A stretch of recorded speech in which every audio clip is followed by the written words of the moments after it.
What does the ripple effect mean to you? I would say it's everything to me. And then I left, and of course, it hit me, and I collapsed to the ground. And there's all these security guards around me. They're like, "We have a 911 situation." I was fine. And anyway,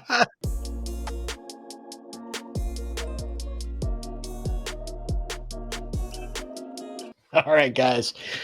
I am very excited for this next guest. Molly Carroll is someone that we featured in our Connect and Grow Ripple coaching program for our TED Ripple.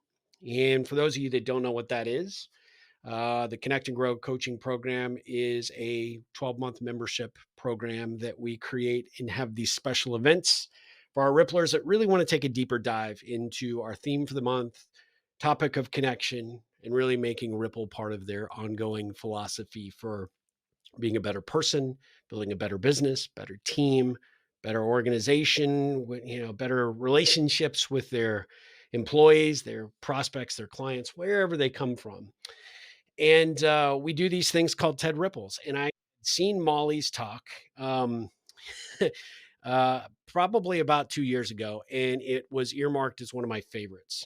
The need for human connection and why it starts with ourselves. You know, this is going to resonate with me because that is right up my alley. And so we did the talk. We got great response and feedback. In fact, it kicked off a couple of conversations for people that couldn't make the live call that really took what she had to say to heart. And I just was so enamored with it that I had to reach out to her and say, "Hey, if your ears were burning on this particular day, it was my fault." And that kicked off this whole series of back and forth conversations about the possibility of her coming and joining the podcast. We had this great interaction. We learned that she's actually doing some work with companies that I know, and specifically one organization in Austin that I did training for early on, and we just had this great back and forth interaction. She's the author of two books. She has a great podcast called Cracking Open, which is based on one of her books. She is a licensed therapist, a coach, a keynote speaker. She is a dynamo, and I can't wait for you guys to meet her. Guys, I am super excited to introduce you to Molly Carroll. I am a huge fan and have become an even mhm, huger fan since I got mhm. an opportunity to actually meet you directly, Molly, and have a conversation about getting you on the podcast and talking to you about all the things that we're doing in our Ripple community. But I want to thank you for being here for the Ripple Effect podcast. How are you doing? Good. Thank you for having me. I'm doing well. Well, I have to kick off with a question, which is maybe more of a question for me, but I'm going to let you answer it. But the question is, how did I get so lucky to get you here today? I mean, you are an No. absolute rock star, and I am so grateful that you were even open to coming on the show. But thank you so much for being here. But I am really really pumped to have you, and I'm just curious if you could share just real quickly, like kind of how we came together for this. Yeah. Well, I mean, I made a promise to myself. I met Richard Blanco one time. He was the poet who said a poem at Barack Obama's inauguration, and he was so sweet. And after I met him, I sent him my one of my books, and he wrote me a postcard back.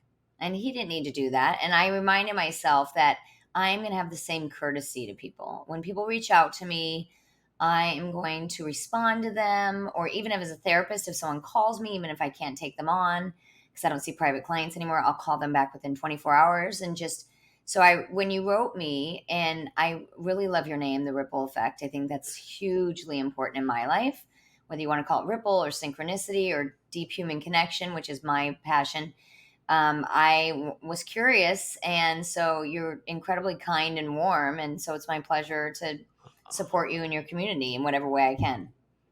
Well, I am so appreciative to that, and I appreciate the fact that you shared that because you did tell me when we actually got on the phone about that postcard and how much it meant to you, and it meant a lot to me because as my audience knows from the introduction, we had featured your TED Talk for Mm, our community, and we do these things called the TED Ripples, where we'll actually feature a talk and then we just have a conversation around it. And we've been doing this for well over 2 years. And I love it because it's amazing to hear everybody's perspective and what they take away from it. But a lot of times our community can't be there for the live talk. It usually is a lot of people catch the replay and then they'll reach out either through the comments or they'll reach out to me directly and say just how much they appreciated the actual speaker that I sort of gave, the stage to for this Mhm. session.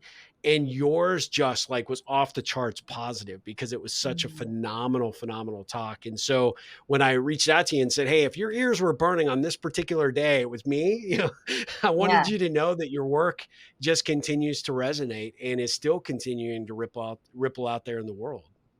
Oh, well, thank you for saying that. I appreciate it. I appreciate it a Well, lot. of course. And I'm excited to have you. I've got so many questions and so many different ways that I want to take this conversation, but I have to start with being on your website. I saw you met the Dalai Lama. I've never talked to anybody that's ever met the Dalai Lama. Can you just tell me about that experience? Yeah, what a great place to start. Not to Yes, set the it's bar too high, right? no, it's an incredible story. It's an incredible story. I one evening was watching a documentary on Netflix called The 10 Questions to Ask the Dalai Lama, and it's a documentary about an American journalist who was going over to Dharamsala to recover His Holiness's teachings and realized that he was going to get a private audience, but he had only had time to ask the Dalai Lama 10 questions. And what would he ask him in those that time? And so in the middle of the documentary, I just got chills all over my body. I like got a little bit of shakiness. And out of nowhere, I was like, I have to go to India and help Tibetan refugees.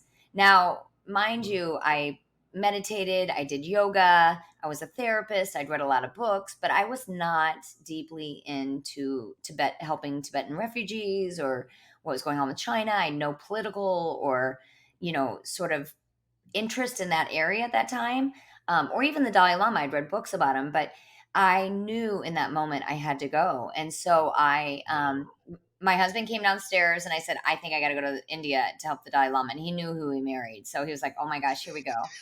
So I started the process. I booked my ticket. I got my visa. I organized with an incredible organization called La in Dharamsala to work with Tibetan refugees. And I was on my way to go to India. And suddenly my father passed away. My father Oh, died. He was ill, but we didn't know he was going to die as soon as he did. And he passed away. And I was so stricken by grief. I could not go to India. Now, backing up a oh, little bit, when I first was planning my trip and raising money and doing everything, I actually wrote www.dalailama.com. And I wrote them and said, I'm coming to India to help Tibetan refugees. Is there any way I can meet the Dalai Lama? Because I was like, if this journalist met the Dalai Lama, I probably could too. And they wrote me yeah. back, no. There's 70, he's 80, 70, 80, it was 70 at the time. There's hundreds of thousands of people who reach out to us. So no. So anyway, going back, fast forwarding a little bit. Yes, my father passed away and I was so stricken by grief. I just could barely get out of bed. I was young. I was 39 years old, let alone go to India. And I was going by myself, leaving my Yeah. children and my husband for this journey. And so I canceled my whole trip. And a year passed, and I was on a hike with a really good friend. And she looked at me and she's like, "When are you going to India? You raised all that money. You should go." And I kind of got a little upset. I was like, "It's not that easy to just pick up and go to India." I had a full private practice, 40 clients. I was a mom of two young kids. And she said, "That's total." Can I curse on this? I don't know if I can say a bad word. It's total Yeah, bullshit. sure. That's what she said. Yeah, Okay, I didn't of know if I could course. curse. It's a total. You can beep that out. It's a total lie. You could do anything you want. If you wanted to go tomorrow, you could. You could. And I got home from the hike, and I was like, "She is right." Wow. And I rebooked my ticket, and I left 3 weeks later. In 3 weeks. And in that time, the night before I was leaving, I was like, I remember that man Tenzin from www.dalailama.com. And I wrote him and I said, you probably don't remember me. I was coming a year ago to work with the Tibetan refugees. And now I can't, I'm deciding to come. Is there any way I could get a private audience with His Holiness? And he said, when you arrive, come find me. So I got to India and I got to Dharamsala, which was a whole nother journey because I had to fly into Pakistan by myself as a white woman. Mm, Because the Himalayan mountains, we couldn't land in Dharamsala. Anyway, and I went to His Holiness's home. It's open, kind of in a way, if anyone's ever been there. Um, and you go to the main office, and they said, "Well, we'll be in touch with you." And I went back again, and they slid me a piece of paper that said, "Your audience is 11 a.m. on Wednesday, but you cannot tell anyone because people will follow you and people will stalk you." and that whole thing. Well, I did tell my mother, but and no, I didn't tell anyone else. And so there's a whole story, more of a story of it in my book, which I won't go into every single detail, and trust within my second book that you can read. But basically, I arrived and you stand in a line. There's maybe 6 or 8 of us, like separate people. And His Holiness comes out, and the man who I emailed just out of a grace of God, I don't know how I got him, was his actual personal secretary. Wow. And that's why I got a private audience. And Tenzin came up to me and he said, Molly, I'm Tenzin. And I just said, oh my gosh, how do I meet you? And then he led me up to His Holiness and we held hands. And the first thing he said to me was, how old was your father when he passed away? And I said, Oh, 70. And he kept like looking up, like, oh, like as if he was talking to him. And we literally stood there in silence for like 5 minutes, and I kind of lost consciousness, like, you're in another world. You're in an absolutely another world. You can say whether if you met the Pope or you met a Muhammad or, in any enlightened being, there's a different level of consciousness, there's a different level yeah. of vibration when you're sitting with them. Yeah. And so finally, like, my consciousness came back in, and it was probably 5 minutes, 10 minutes, and I turned to him and I said, "Your Holiness, you probably have things to do. You probably have things to do." And something so unprofound, like, "Everyone in America loves you." I mean, I said something not enlightened at all. And he just turned to me and just said, "No, no. My time is with you. I'm with you. No hurry." And then people took pictures of us and we just stood there in silence together and held hands. Oh. And then I left and of course it hit me and I collapsed to the ground and there's all these security guards around me. They're like, "We have a 911 situation." And I was crying and anyway. So yeah, so that was my journey with His Holiness. And it's just My I gosh. I and mean, the one just the question. ripples that happened there, right? Your friends, what a gift. You having the courage to say, "You're right, let me go," and then to have followed up on the conversation that you had previously when you got told no, to say, "Hey, I'm still coming, and I'd still love that audience," and for you to ripple to the right person that could actually make that happen. I mean, we should just drop the mic right now. This show is over. I mean, oh my gosh, I had no idea. That's incredible. Well, the one question people always ask me about it when they hear about the stories, what did you learn from that experience? And what I learned is this, and talk about ripples. We are so much more connected than we know.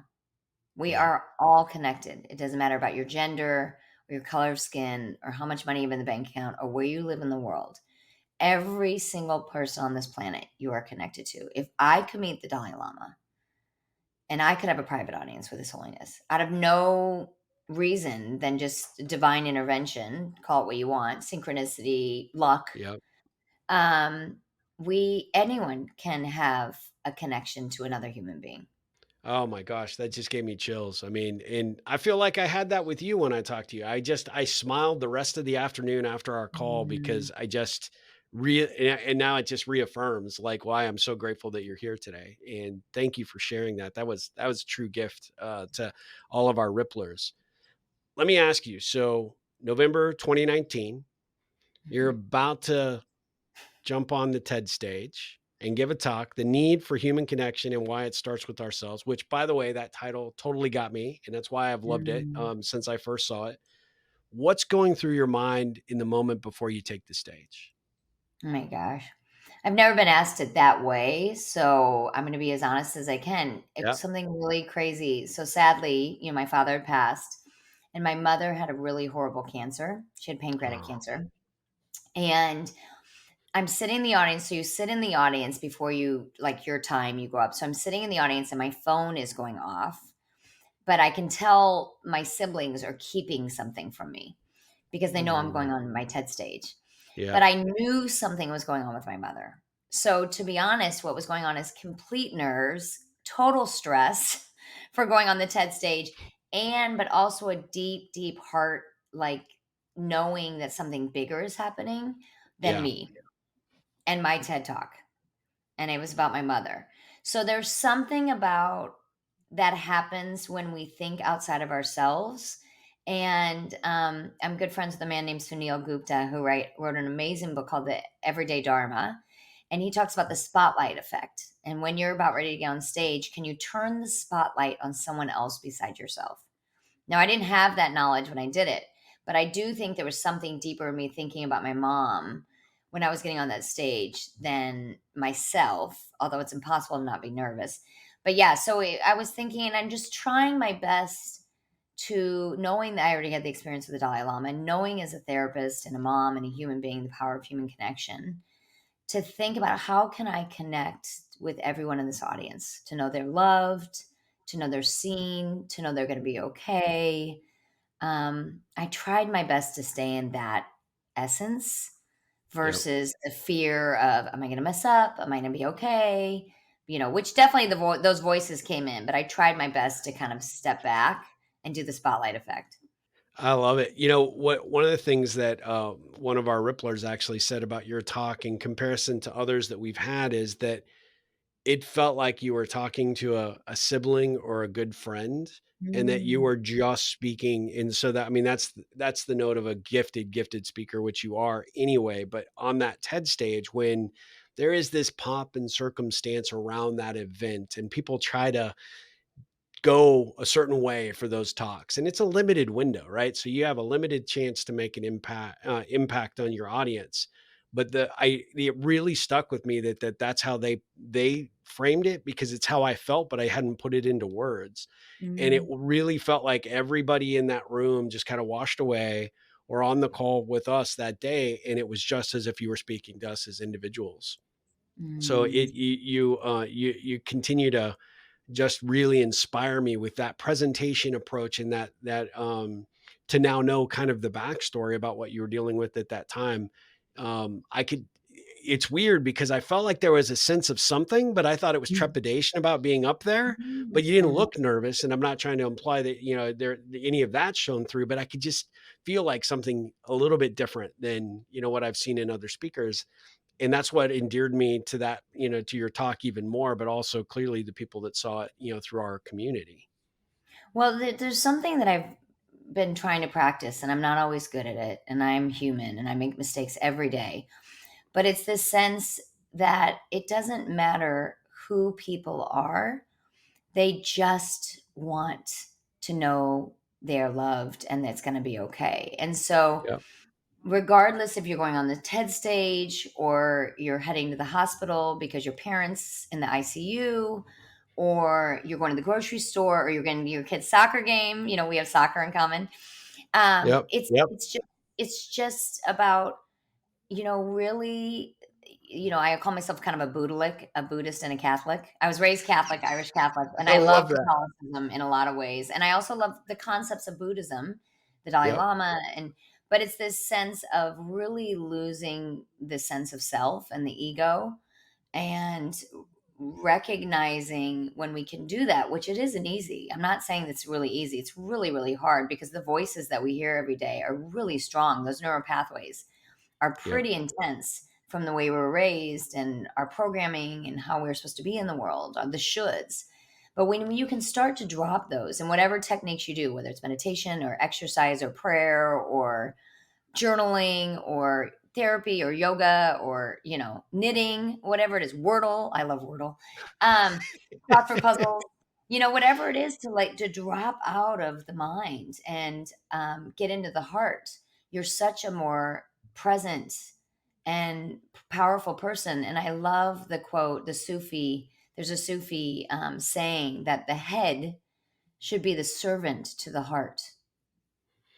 So it's not Oh, that you I let love go of that. the head, but you lead from the place of the heart. So whether that's on the TED stage, can I get out of my head and into my heart? Meeting the Dalai Lama, those are two big ones, probably the biggest ones in my life.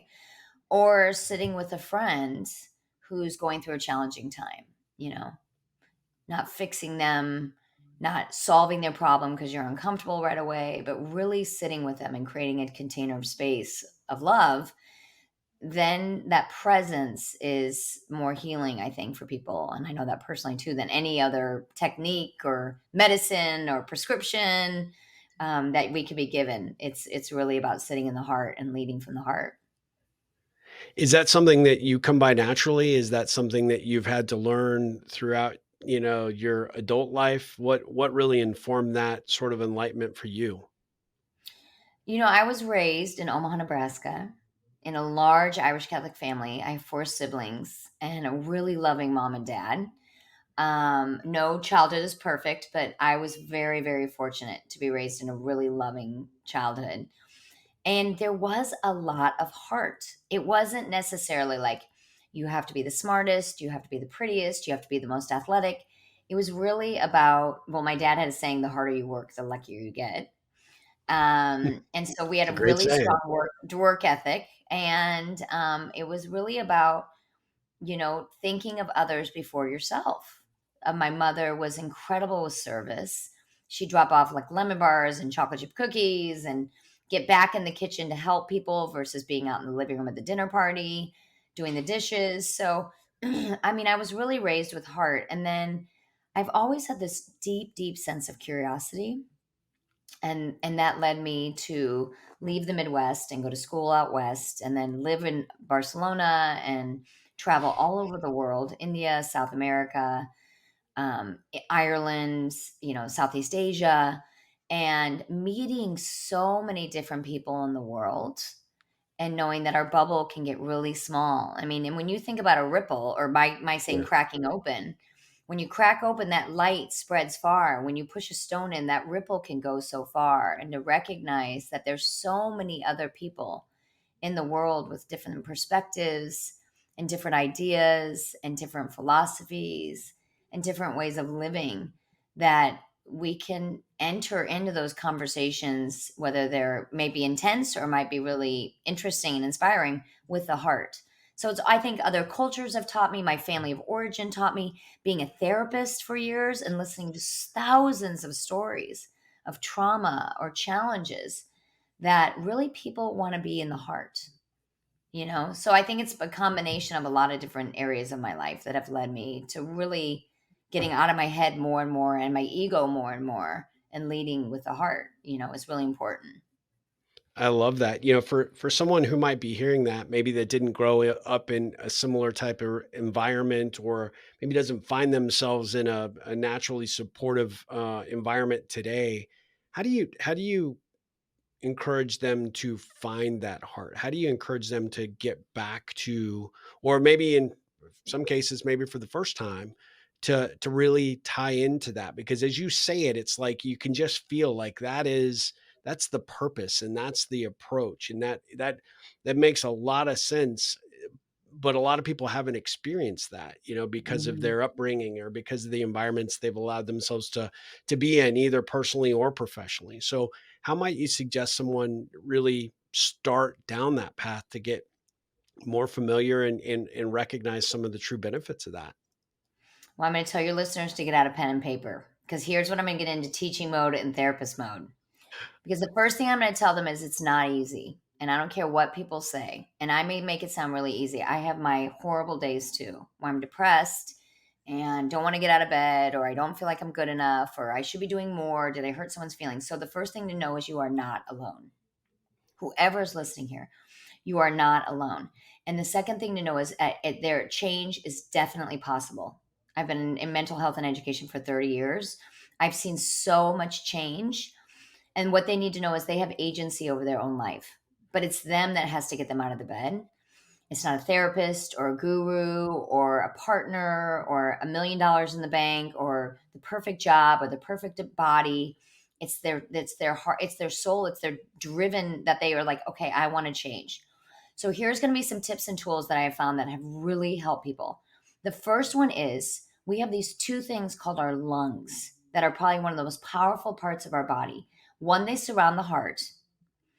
Two, they're the place where we hold grief, right? So I think, I don't care, it's not necessarily death of a human being. It could be death of a job, death of your child going to college, death of your marriage ending, death of, and a white picket fence dwindling moment where you thought your life was going to look one way and it looks a very different way. So you've got to start with the lungs and the breath.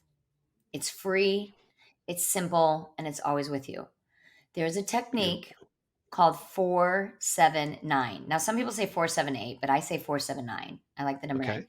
And it gets you out of the sympathetic nervous system, which is your fight and flight response, And if you go into fight or flight, right, which we needed to do when we had to see a saber-toothed tiger, but we don't need to do when we get a bad email from work and our boss needs to see us or our kid is in trouble or whatever, right?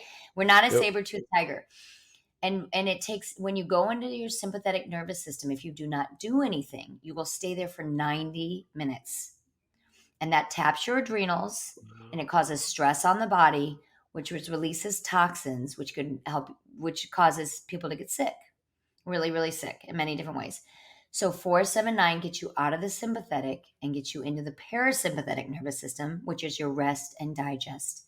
It's when the body knows it's safe. It's when the body knows it's going to be okay. It's when the body opens up to the heart and there's possibility and there's potential and there's hope. So you breathe in for four, sorry. You breathe in for 4, you hold for 7 seconds, and you breathe out for 9 seconds. You do 3 rounds. Wow. 4, 7, 9. You can do it while you're driving to work or taking your kids to school or while you're in the shower. But do it every single day. 4, 7, 9. Okay, that's the first thing. So that I can't get in my heart. I'm having a bad day. I'm too much in my head. Do 3 rounds of that. It will drop you right into your parasympathetic nervous system. The second thing That's is awesome. something I created called PAC. PAC. I love acronyms. Presence, awareness, and compassion. Everything is held in the body. I've read every book, not every book, but I've read a lot of books. I've talked to a lot of people on my podcast. I've seen a lot of people. We hold stuff in the body and we just act like it's a vessel that just can take it and take it and take it. And soon it starts to break down. We can't Yep. get out of bed. We have high blood pressure. We may get migraines. We may get more snappy and, indecisive with our loved ones. And so you've got to get into the body. So you get really present. You close your eyes, you get really present with the body, and you just notice where you're feeling. So let's say, okay, I'm going to ask you, Steve, is there Oh, anything right now that's heavy on your heart? yes. Do you want to share? You don't have to share the whole Uh, story, but und just in general. Yeah, no, it's a uncertainty about a particular business direction that, for one of my software companies, about what I wanna do with it, whether I should stick it out or I should, you know, look to sell, Fabulous. So when you sit with that, where do you feel the stress in your body? right? I mean, you talk about the lungs, you're right in the middle of my chest. And when it strikes, it's like an elephant sitting on top of me, and it comes at the oddest times, at the weirdest moments. But most often it happens in the middle of the night out of nowhere, right? Boom. Yeah. And then I'm insomniac and I'm up for the rest of the night. So you get real present with that. We're just going to do it right now, and you start to look at it like you're like watching a movie. And you're like, okay, so it's right on the heart. What does it look like? A brick, a color? What is the substance that's laying on your heart? What does it look It's like like when a you sit? bag of concrete. I mean, Bag of that's concrete. what I always Fabulous. And envision. it's right on your heart, right? So when you Yep. start to you get present with it and you become aware of it, it's gonna get bigger. It's like a child is like, "Mom, can you get me a glass of water?" And you ignore them. They get Yep. louder. "Mom, can you Yep. get me a glass of water? Can you give me a glass of water?" Yeah, mine It's the morphs into an elephant that's just sitting right there. Exactly, right? So it's this bag of concrete turning into an elephant because it really wants you to listen. So Yep. you pay attention to it, like you would a very loving child, because Mhm. it's a younger part of yourself that's coming up. We don't have to go too deep into your therapy, but Yep. and then the third thing you do, you've gotten real present with it. You become aware of what it looks like, concrete, an elephant. Now you bring compassion, the deepest level. You don't solve it. You don't come up with an answer. Should I sell it? Should I keep it? Should I go this direction? All you do is bring compassion to it. That may be a cup of tea. That may be loving words like, you're going to be okay, Steve. You are guided. You are loved. This is going to all work out. You have done such a good job in your life. You've worked so hard. The words of compassion. So when you think about compassion, what comes up for you? Uh, for me around this situation is what you're asking, or just in general? If you had to bring compassion to it, no, around this situation. somehow I always figure it out. I've resonated this year every time I feel like the stress is so overwhelming that all is well. I remind myself as much as I possibly can, and that everything is figure outable, right? It's kind of a Yeah. word that I just played with, but really at the end of the day, no matter what might be kicking off that stress or that, what has amped up my anxiety around it, being able to go back to that, I think, is my way of showing compassion, which does, for the most part, aside from when it happens in the middle of the night and I can't go back to sleep, and then I end up just going to the office until the gym opens. And that's my default. But really, at the end of the day, it does when it happens, and it does, from time to time during the day, like, oh my God, this is so overwhelming. But then I remind myself to, I've always figured it out. I've always been Yep. able to come out on the other side, and if there is a problem that's presenting or bringing that stress, everything is figure outable. It's perfect. So even just saying that now, you got present, you got aware, and you brought compassion. I mean, Yeah, on a scale of 1 to 10, maybe where was it before we did pack? And we didn't even really fully do it, but and where is it yeah. now? Everything. What number? Where was that when before we started?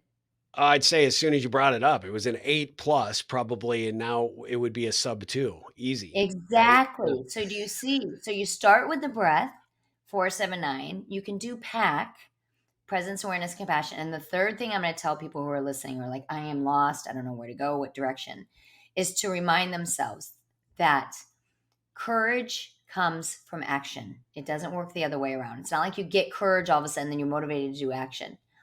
And I totally believe in you got to feel to heal and you got to talk about your emotions. But then I know there's a moment where it's like you need to put one foot on the floor, the other foot on the floor out of bed, and you need to go for a walk.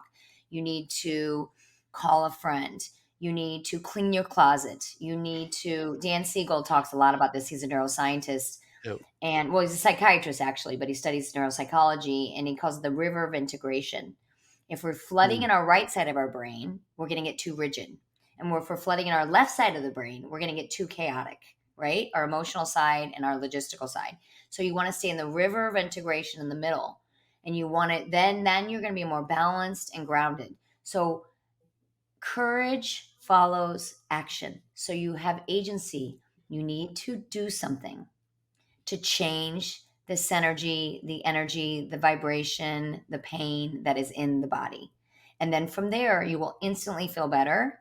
I mean, it may not be like from a 10 to a 0, maybe from a 10 to a Right. 9, but you have more motivation to move and to know that you're going to be okay and everything's figure outable. So those are some of my tips those are my like tried Oh, and true trips I do day in and day out.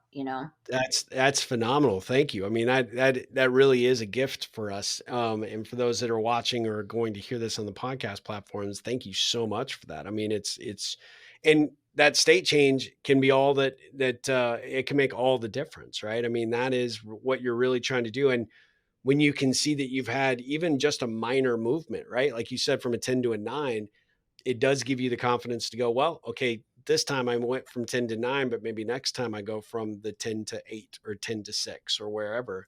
And I think that's so amazing. And it gives you confidence. I can see myself using pack going forward and utilizing it to take on these situations that arise that oftentimes are these weird, crazy stories we're making up in our own head about what's happening, in circumstances that haven't even, happened yet. Well, and that reminds me, I interviewed Dr. Ellen Langer yesterday out of Harvard. She's been studying the mind body unity. She doesn't like the word mind body connection for 42 years at Harvard. And she has an amazing good book called The Mindful Body. And it's incredible. And it's all her research around how powerful the mind is to the body. And she has this quote that says, it's not about making the right decision, it's about making the decision right. Once you Oh, make the decision, make it right. So she uses this study where she says, all of our kids at Harvard are like, oh, you should have gone to Yale. She's like, you're Harvard or Yale, Harvard or Yale. So you go to Yale and you hate it and you think, oh, I made the wrong decision. You don't know that. You could have gone to Harvard and made the worst decision. yep. So you literally make decisions and make them right. And from that power around knowing that there's nothing wrong, she has virtually no stress. She said, I have virtually no stress because I'm so mindful, which she defines as being very present in every moment and noticing what's going on around you and being in that space versus thinking so much about the future or the past. And it's different than mindfulness and it's different than thinking. Yeah. It's a noticing around that's really important. So her work's Wow. incredible. The Mindful Body, if I mean all these people that I love, I'd tell all your listeners to go out and get her book. It's changed my life. Well, I definitely am going to put that on my reading list for sure. But I would encourage our listeners to get your two books, which we're going to talk about here in just a second first, and then get that book because I want you to be able to have an opportunity to share a little bit about the motivation and inspiration behind writing them. You used a term though I want to go back to that I think maybe my audience wouldn't necessarily be familiar with. So maybe you could define it. But what does agency mean? Mm. Agency means that you have choice in your life. I love that. We often think that we don't have choice, that life is controlling us. Now, things are going to happen in our life that we don't have control over. I didn't want my parents to die young. I didn't want a good friend of mine to die from cancer at a young age. I didn't want my husband's startup to fail. Like there's a lot of things that have happened in my life. I didn't want to have postpartum with my children. Like there's so many things I didn't want to have happen, but I knew somewhere deep down in my inside of me, and it's for me, it's in the belly. It's my gut, right? I wrote a book on Yeah. intuition. It's like that core wound, that core part of myself, not necessarily a core wound, but that core part of myself that knows that I have choice over how I live my life every single day. And so that's agency. There is such Hmm. a power of potential. There is so much more. I mean, I love studying human performance and people who do these amazing feats and things like that. And I'm just watching them or researching that this sense of agency of like what could asking your listeners today. And it's not like you have to become a Pulitzer Prize winner or run a marathon or become famous. It's not that. It's like asking yourself every day, how do I want to live today? Oh, What is my heart leading me today? I do it every morning. I call it my intuition prayer. I wake up and I say, show me what I need to see. Let me hear what I need to hear. Let me see what I need to see and let me meet who I want to meet. I am in your guidance and I follow that. And sometimes I have to make left or right or Dr. Ellen Langer, like make decisions and I make those decisions not about making the right decisions, by, making the decisions right. But it's really around knowing that, the people listening today, that you do have agency over your own life. You have choice. oh, And that it could be that's very, great. I call it turtle steps. They could be very small steps each day, or Martha Beck Well, calls it 1% pivoting, 1% pivot. You know, you just make these small changes, but they soon add up to big transformations in people's lives. oh, I love that. Well, you touched on intuition, and I'm curious for my own purposes, right? How do you know when you should when your intuition is telling you one thing, and that's not just the story in your mind saying something, right? Like how do you know when to really follow that intuition? Mm. When it's So legit and true. It's a really, really hard question to answer, and I get it a lot because obviously it makes sense. The first thing I would say is it's the number one thing around intuition that I love is it forces you to really get to know yourself on a deeper level. The other thing it does is it also helps you know that a lot of what you need to do in your life is inside of you. We are very quick to look outside of ourselves to have people tell us how we should live our life. Yep. Now, if you have good morals and ethics and values, and you're following a good path in life, and you know you're a good person and you're making good decisions, then you really have a lot of the resources inside of you. So, what I would say is it's kind of like a muscle. Everyone has a strong intuition. Babies come into the world. They don't ask if they can go to the bathroom. They don't ask if they can cry. They don't ask if they can grab the spoon from their mom's hand. They just do it. They Yeah. don't ask permission. They don't think about if it's good or bad. And then we get really programmed. And I call it our emotional backpack. We're all born with like a really light backpack. And then life puts things in it, right?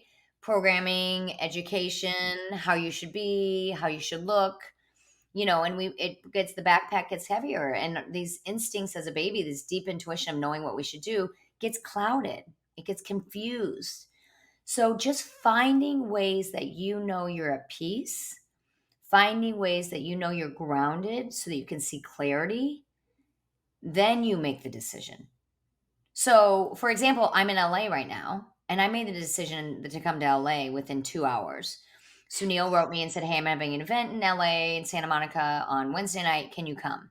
And I didn't say yes right away, even though it sounded exciting and fun, and I can go to LA and do some work and meet some people. I like stopped.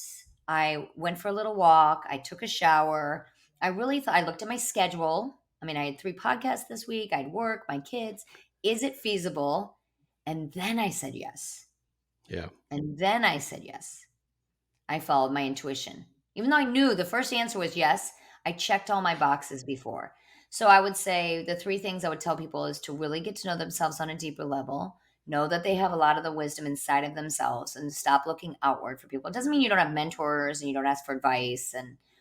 And the third thing is to take the time to really reflect on whether this is a good decision or not for you. And it may come within, my decision to come to LA came in maybe 30 minutes, and sometimes it takes 30 days to follow your intuition. Yeah. I would also say, That's there's also phenomenal. another thing I say is, like, look for a sign. Because believe it or not, there's little signs, where there's, like, a lot of people signing up for my coaching program. I have a coaching program for women. I have actually one coming up starting April 3rd, and I have one spot left where we're gonna work for 3 months on getting unstuck, how you're stuck in your life and how do you get unstuck. So when people are thinking about signing up for it, I say, look for an egg, look for a cracked egg.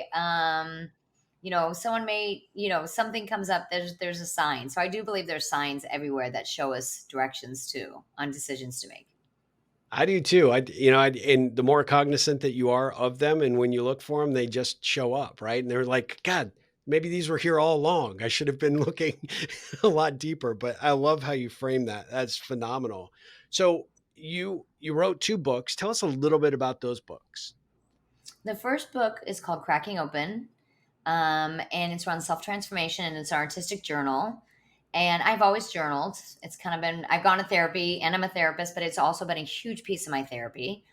I love waking up, getting a cup of coffee, and journaling. So I was journaling I one love it. day, and I live in Bend, Oregon, and I was journaling one day to, like, a local Starbucks, and I thought this book could be for everyone. We all feel lost sometimes. We all want to feel Yep. free.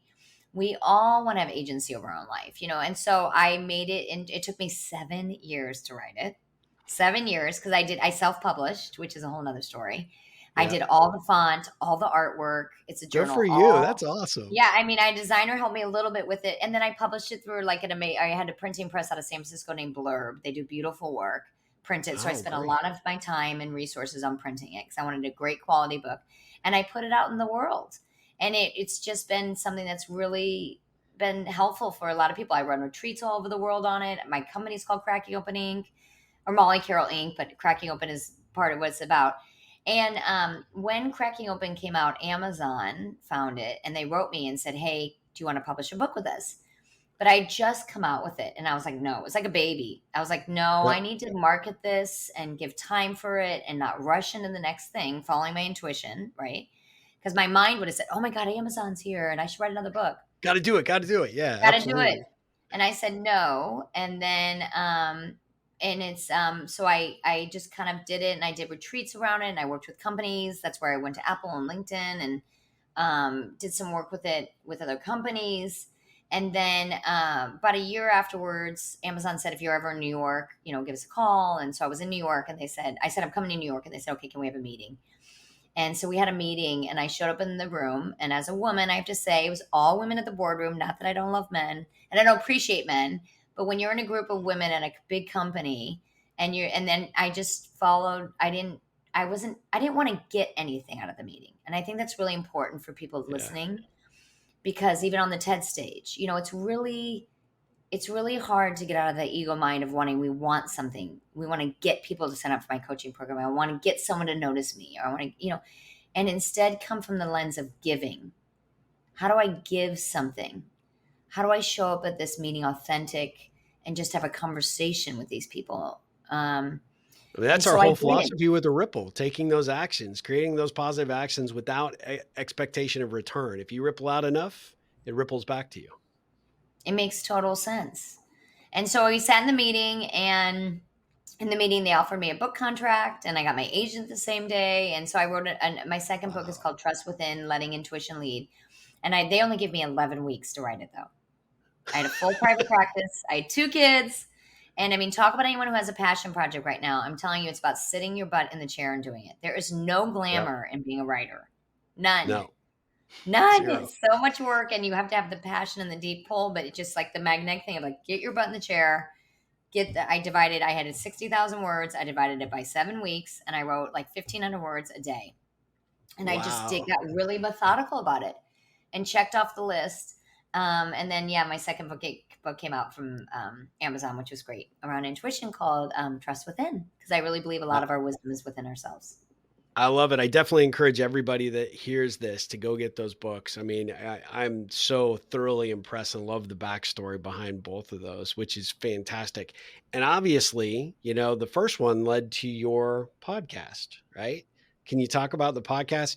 Cracking Open Podcast. I have to say, I have just started listening after you and I had our first conversation, but I love your interview style. I love the approach that Oh, you take, and quite honestly, I was a little nervous interviewing you because you're like a pro at this. And I'm like, well, I don't know if I can measure up. But the episodes that really stood out to me, Wade Davis, How to Become the mm. Architect of Your Life. What a great way to kick off the year.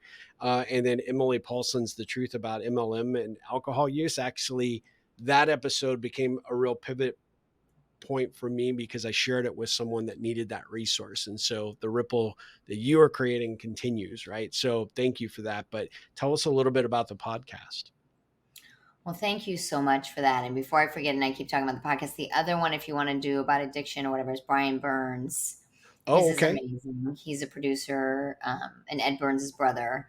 And his is so heartfelt and so amazing. And I mean, I have to say, I love every single one of them. And it's not because it's my podcast, Yep. it's because the people that come on and share their stories, because it's all revolved around one question: what was your cracking open moment of your life, and how did it change you forever? Now, I just don't always get to the question, but we usually talk about the cracking open moment. So yeah, so everything's just since I started the book. My coaching program is called Cracking Open. It's after the Leonard Cohen quote: "When there's a crack, the light gets in." I totally Yep. believe we need a crack in life. It's not comfortable. It's not always easy, but it ultimately brings the light. And so sometimes you need to call the light in. Sometimes it lets the light out. But the cracking is really important. So I've always loved stories, and as a therapist, for God, now how long have I been a therapist? I graduated in graduate school, 99, 2002. So 20 years I've been a therapist. Storytelling is so powerful, so Yep. powerful. And I love podcasts. I listen to podcasts every day. It's definitely my medium of choice. I love to read, but I really love podcasts. And so I thought, I'm just going to start it. I mean, that's honestly, there's no magic bullet. I just tell anyone listening, just start it. Take a little step.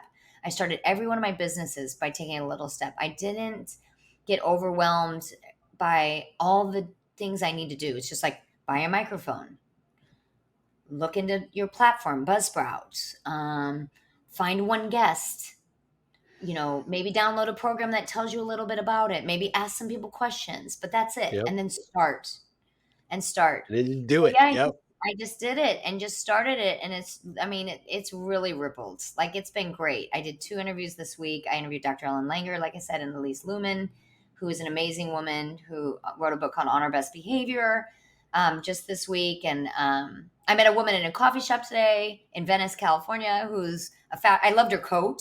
So I was like, I Yeah. never stop people. What's that coat? And she's like, I'm a fashion designer, but she had a great cracking open story around losing her father.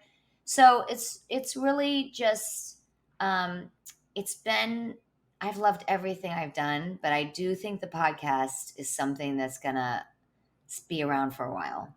I Well, hope. you're great at it, and Oh, you have had some thanks. amazing guests, people that I would not have known otherwise. So thank you for that. As a listener, I'm truly grateful for the amazing people that you're shining a light on their work, and that's what I intend to do with this podcast as well.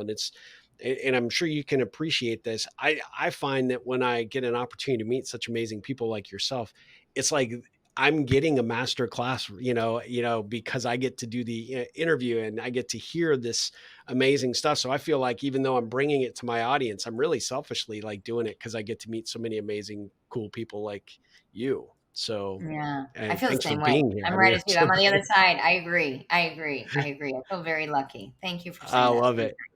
Well, so we'll definitely have links to your podcast in the books for sure. I want to shift gears. I always finish up these interviews with what I call ripple connection questions. I like your one big question because you take that so many different directions. But ripple connection questions are just kind of fun questions to ask, fun to answer, and they're really kind of give a little bit of additional insight to who you are as an individual. So the first one I'd ask is, what did 7-year old Molly want to be when she grew up?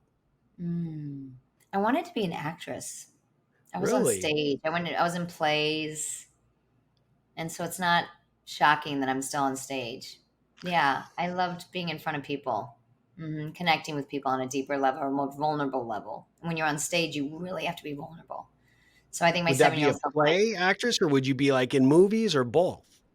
I think it was when I was younger. I was on stage, so I was in a little Okay. theater in Omaha, Nebraska. So stage, because that's now I'm still on stages. So I had some Yep. speak on stages. So yeah, an actor. Oh, that's awesome. What is your superpower? Being a My soccer full mom, I know that one for I love a soccer mom. Don't even get me started. I was hoping you'd ask one of my favorite things in the world to do, and it's to go to my son's soccer games, hands well, down. that well, all right, we're With my touching that. I daughters, love that. anything with my kids, I will drop everything to be with my children. My kids are anything. Yep. Okay, what was the question again? Now look at me, What my is your brain. superpower? Being Oh, super what's my mom, superpower? apparently. I don't know about that. I'd ask my kids that question. They're 18 and 16. I would say my superpower is my husband actually has a quote that says, Molly will learn more about someone in an elevator ride that I've known for 20 years. So I think I have a way of deeply connecting to people and being curious and letting them be seen, like connecting beneath the surface to the heart. So something around that. Yeah. Yeah, I would agree. I mean, just in our time when we were talking about getting this scheduled, I mean, our conversation, I felt totally like that. So, I mean, it is Mm. definitely your superpower. Who inspired you to be the person you are today? Is there anybody specific that stands out? Two people. Can I say two? Sure, of course. My mother, and we didn't always have the perfect relationship, but we really really loved each other, and she was a force of love, a force of faith, and a force of loving her children, and she really inspired me. And Oprah, I know it's a lot of people say it, but I literally started watching Oprah when I was like 6 years old or 7 years old. Yep. I'd come home from school and most kids would want to go play outside with their friends. And I would watch Oprah Winfrey and watch these older women talk about menopause and their affairs. And I mean, it was crazy, but Yep. she really inspired me to follow my heart and to talk about hard topics, to crack Yeah. open and not be afraid to bring light to the dark. I mean, as a Jungian, I'm a Jungian psychotherapist, and we talk about the shadow side. Jung believed there's a shadow side. We all have these dark parts of ourselves, but if they're not illuminated, we Yep. suffer. So it's really about illuminating the dark parts of life, and then you become whole. So Oprah and my mom would be the two I people that love inspire. that. And I love the word that you used for your mom in 3 instances, force. She was a force. I love that. It just really tells you something about her, which I think is great. And I mean, you met the Dalai Lama. Have you met Oprah? No, I haven't met Oprah. I know Maybe a you lot of should people put that that know out her. there. I mean, you seem I to have like make a those one, things you happen. 6 degrees of separation. I'm now at a one, but no, I really believe in timing. I really believe in timing, and I don't reach out to people till I really feel like it's time. Yeah. And I really respect people's boundaries. And I really believe in, everyone says the universe or God or whatever. I believe in divine timing. And so when Yep. something, or if I'm supposed to meet her, she's supposed to cross my path in this lifetime, she will. And if she's won't, she's taught me enough. It's okay. I'm wearing her I color, her love favorite color, purple. I didn't even know I was wearing purple. it. I love it. Well, I'd love to say she was a fan of this podcast and I would be able to ripple that for you, but I'm not aware. She could be, maybe. We'll see. You But never know. that'd be great if you guys cross paths. Your work is super intense. What you do. How do you unwind? What does Molly do to Mm, blow off steam? okay. I love to run. I love nature. I love to be out in nature. I run, I walk. I spend as much time as I can in nature. I wrote my master's thesis on the healing aspects of trees. So I unwind in nature. I love my infrared sauna and plunging. So I'm a plunger. I know it's very like, Yep, me too. everyone's doing it now, but it really is a game changer for me. So, and I go into the river, and where I live, it's very cold, but I go into the river for 3 minutes. I do my infrared sauna almost every day. I love Wow, puzzles. I'm obsessed by puzzles. And spending time with my family and friends. I mean, I have friends that I still have from childhood. that's I awesome. keep, someone said, once you're in Molly's womb, you're always in Molly's womb. So I keep a lot of people close. So those are my really, it's pretty simple. I'm a pretty simple person, believe it or not. I love big Yeah, inspirations, and I love yeah. meeting inspiring people. That's why I'm in Los Angeles right now, because I'm doing some really cool things with cool people, but interesting people. But my day to day life is very simple. Yeah. I love it. I love it. What's the best thing in your mind about being an entrepreneur? Mm, freedom. I Okay, have always wanted to be free as a child, even when I was a little girl.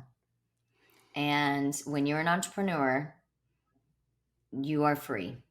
that's a Mhm. great answer, and I agree wholeheartedly. What's the hardest thing in your mind about being an entrepreneur? Loneliness. It can be lonely. It can be. Yep. Yeah, it's, everything lies on you. So if you don't create it, it doesn't happen. If you don't get the customer, you don't make the money or do the sale. If you fail, you fail. You know, and so it can get lonely. I mean, I have some of my wonderful people that work with me. I have 4 people that work with me that I would not, I live and die for them. And they're all part of the Cracking Open community, and all the women that I've worked with and all the men really support me. But it can get lonely. Yeah, it's I mean, a lot of people don't recognize that. Well, recognize this: if you ever feel lonely or stuck or frustrated or angry, or you just need somebody to unload on, I'm a fellow entrepreneur and I open myself to you. So I am Thank always going you, to be a resource to Steve. you. That's so kind of you to say, Steve. Thank you. I will Well, definitely take you up on your appreciate offer.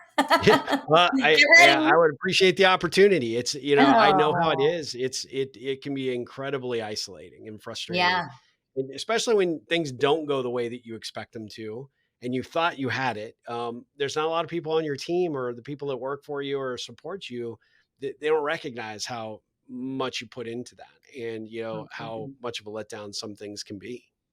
It's So so true. It's think so it's true. important entrepreneurs support one another. So that's, part of the ripple. Create that, that mindset around other entrepreneurs. What is if you were going to put out a piece of advice to anybody who is listening, like, what Mm. would that be? Like if that was on a billboard, that everybody could see every single day, what would be the best advice you could give someone? It's the thing I say, it's the foundation of everything I built, is that for people to know that you are not alone. I think loneliness, as we know, it's an epidemic. It's what I did my TED Yep. Talk on. It's more detrimental to your health and your well being than smoking, obesity, and high blood pressure. More people die from loneliness than those things. It's definitely an epidemic right now. And I think for people to know you're not alone, and it takes so much courage sometimes to reach out to people, but remember, courage is followed by action. Pick up the phone if you're struggling. Go reach out to a stranger on the street. Do service. Do something for someone else. You instantly will feel better, and you'll instantly feel like you are not alone, that you can get through this journey, this life that we call it Earth School, the Yep. school of life we raised in community. And you're not alone. Oh, I love that. My last two questions. What does the ripple effect mean to you? I would say it's everything to me, because I'm such a believer. It's one of the reasons why I said yes to being on your podcast too, is that we don't know where. One time, I'll share a little story. When I was like, I don't know, it was probably 10, 15 years ago, I was living overseas. I lived in Barcelona, Spain for 2 years, and I went to a coffee shop and I was journaling, and I drew all these little stones. I'm Irish, right? And so these little cobblestone streets of, like, think of Ireland or Europe, somewhere Yeah. old, and every step, like being raised in Omaha, ripple, put the stone in, ripple, going to school in Arizona, ripple, you know, um, moving to Barcelona, ripple, meeting this friend, losing that boyfriend, ripple, ripple, ripple, ripple. Every ripple is leading you to your next ripple. So don't judge it so much as good or bad or right or wrong.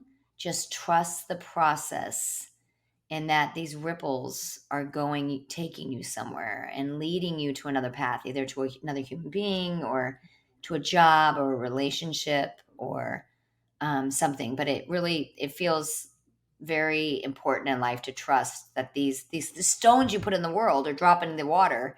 They're Yeah. rippling out somewhere. You may not be able to see it because the ripple may end somewhere and you can't see the end.